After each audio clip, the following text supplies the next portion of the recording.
All right, you guys, I want to talk about online dating and why I never liked it and why I won't go there to look for a man.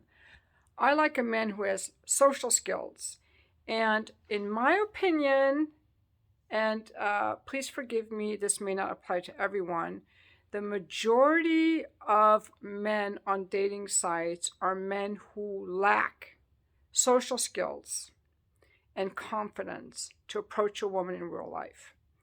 They're lazy, they don't want to leave the house, or they're scammers, or they're just looking for something that's easy handed to them online. In my opinion, in my experience, and the way I feel, this is just my opinion. And it doesn't mean that those men are losers, but they're being lazy, in my opinion. And just from my own interactions with men, um, they can meet someone that way, but men who have good social skills are usually not on dating sites. They're meeting women in real life.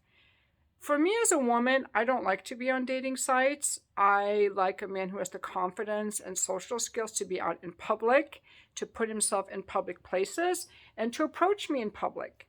I know this is very controversial. Even my therapist told me that it's just a patriarchal thing, that women can also ask men out and not to be stuck in how things should be.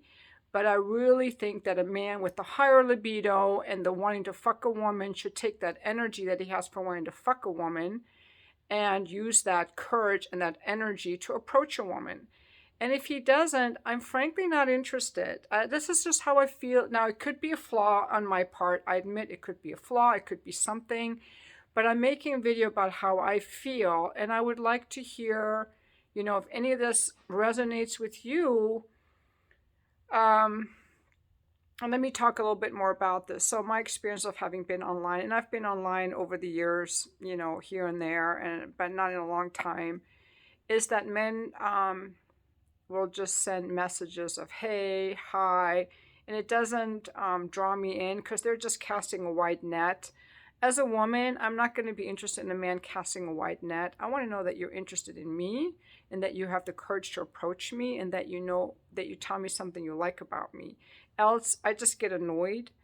And also, as a woman, I kind of determine how I feel about people based on their the sensuality and the kindness and the strength and the power and the energy that I see in your face, in your posture, how you move, how you talk. And online dating is just reducing men to, or women to, photographs and words of, height and weight and income, and it's kind of artificial. It's not a way that I and can engage with people. Um, like presenting ourselves in words and images is not as authentic as just saying hi to someone in a coffee shop and striking up a conversation. So that is my experience and opinion.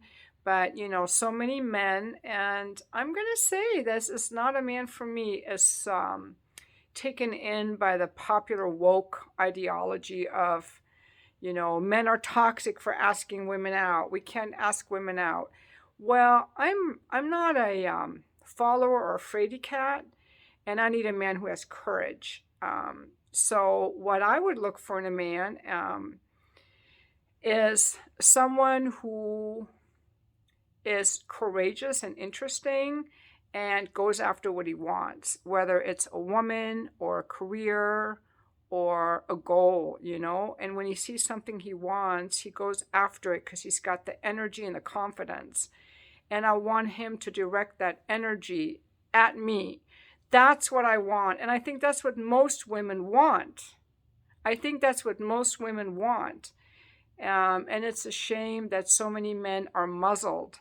I think the lockdown was a huge thing that men were just, yeah, you can muzzle me. I will be a complacent, quiet little boy and do what the government tells me, even though it makes no sense. I want someone who's a free thinker who questions things. And like I said, they all want to fuck us. But if you want to fuck me and think that you can just get me through an online text, I'm not interested. That's how I feel. Or if you just want to, if you don't even want to fuck me because you've got your porn, I'm not interested. So my ex-husband always he pursued me in real life. He pursued his now wife in real life. My sons pursued their significant others in real life. My dad met my mom in real life and his now wife in real life. Like, there are men who meet women in real life because they have the courage and they have the masculinity. And that's what I want, and that's what I crave. I'm also reading a book called Vagina, and I'm craving a masculine man who wants to just fuck me into this beautiful trance-like sensual state. And I'm not going to find that guy like that who's a coward, frankly, hiding online. So now, with that as a preface, I've been watching a lot of listening to a lot of podcasts from the author of The Dead Bedroom Fix, because I'm very interested in relationships, and he does a lot of coaching with men, and there's a men's group, and I think men are very well served in men's groups. And I really wanted to, Philosophy Junkies left a comment on one of my videos where he wanted me to listen to one of the videos where Dad Starting Over coached a client named Randall. And I watched the video, and on there, Dad Starting Over mentioned that he interviewed Robert Glover, the author of No More Mr. Nice Guy, which is a book I read. I think I made a video about it before, maybe on my other channel that got taken down. But there's something that Robert Glover said in this interview which captured my attention, and that I think is going to be very helpful to men. And a lot of the content I make on my video, it's not just about me expressing how I feel and what I want. It's also because I really want to help men be the kind of man that I want. That's a lot of what I make my videos about, is please be a man that goes out in real life. Please be a man that asks women out in real life, because that's what I'm craving. Please understand female sexuality, because I'm craving a man who gets it. And I'm 61 now, so I grew up in an era before all the internet and this woke ideology. I grew up in an era where there was no smartphone and online dating. And that's, I liked it better that way. So I'm going to play, it'll be a total of 5 minutes of clips, and there'll be 2 parts. So I'm going to share them because I really like these. Whew, it's kind of warm in here. So I think it's like in 74 in my home because I just made dinner and my oven was hot. So the first part is Robert Glover is talking about advice that he gives to men that are new out of a relationship. But I think this applies to young men or any men that want to date. And what they're talking about, you will hear Dad Starting Over and Robert Glover talking about when you're dating, to take baby steps so you don't get discouraged, and how to develop your social skills, because a lot of men have social anxiety around women and they fear rejection by women. How can you build up your confidence so that you can approach women in real life?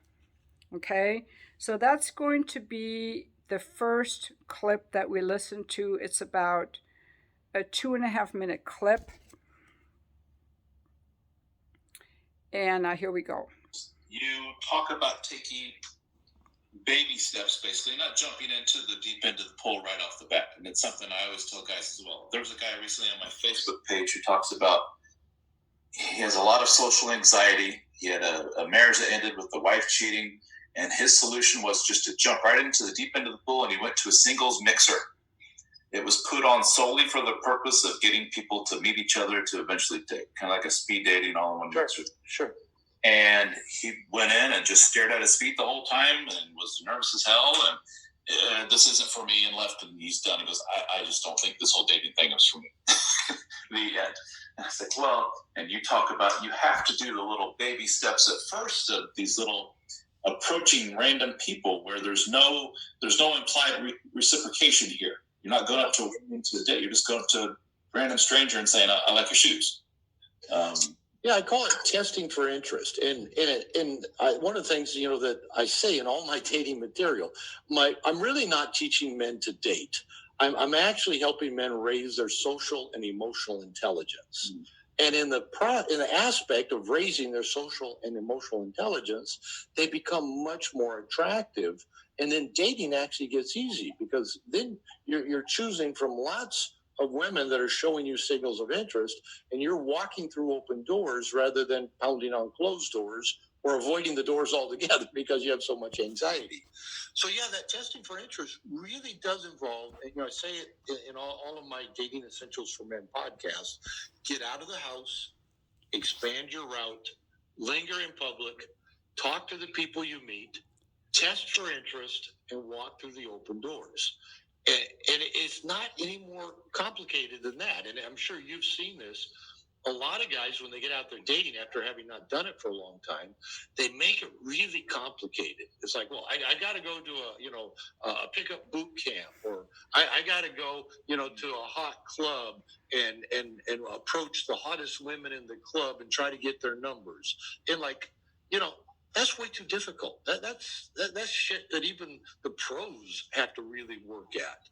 And I'm thinking, don't make it difficult, because like that guy you talk about, if you make it way too difficult, the first bad experience you have, the first time a woman has low interest, or you get rejected, or you feel foolish, you think, well, I'm never doing that again. And then you just, you hole up at home watching TV, surfing the internet, looking at porn, and reading red pill shit and resenting women. So, it doesn't serve you. And Okay, so that was the first clip I wanted to play for you. And it's telling men, guys, if you're staying at home on a dating app, or you're just upset because you had a bad experience with women, it's because you probably have not developed your social skills. And the way to do it, like they said, I've made videos about this before, just talk to a woman where you have no expectation of reciprocity. You're not expecting her to you're just giving to give. You're just giving her a compliment. You're just saying hi. You can say hi to the cashier at the grocery store. You can just talk to your neighbor, somebody unattractive that's non-threatening. Start using your words. Start getting comfortable around people, because women, healthy women, like men who are confident, who have social skills. I personally, one of my friends recommended, oh, I met this guy at work. You might really like him. And he's like an engineer. He works from home. I'm like, boring. If this guy, I don't care how, he was a good looking guy. He's a dad. He's divorced. But if he works from home and he never gets out of the house, he's boring. I want a man who's got social skills, who gets out of the house, who's comfortable around people. That makes you very attractive. So the way to work on that, the way I myself worked on that when I was a realtor doing door knocking, I had to get really comfortable. So getting outside your comfort zone is super, super good, and anybody can do it. So that is a super important tip for any single men, not just divorced men. Now, they kind of alluded to the next part, which is if a man has a bad experience with a woman, he will say, all women are. And that is projecting your own experience with one woman, or the type of women that you've picked because you've made bad choices, onto all women. When I hear someone say all men are, or all women are, you're projecting, because everybody's different. And now we're going to talk in the next clip about men who speak bad about women, and your resentment of women makes you radioactive. When these guys in the manosphere that hate women, and I've watched their videos, are unattractive to women, because what men who get women easily like women, and we can sense that you like us, so we are drawn to you and we feel safe with you. A man who is shouting out energetically in his words that, all women are whores, all women are gold diggers, all women are hypergamous. All you have to do is look around and see that women settle for losers all the time. He's saying it's not true that women are hypergamous, but if we're successful, we want someone successful, right? Okay, so now I am going to play this clip so you can hear it in his own words, which the original words.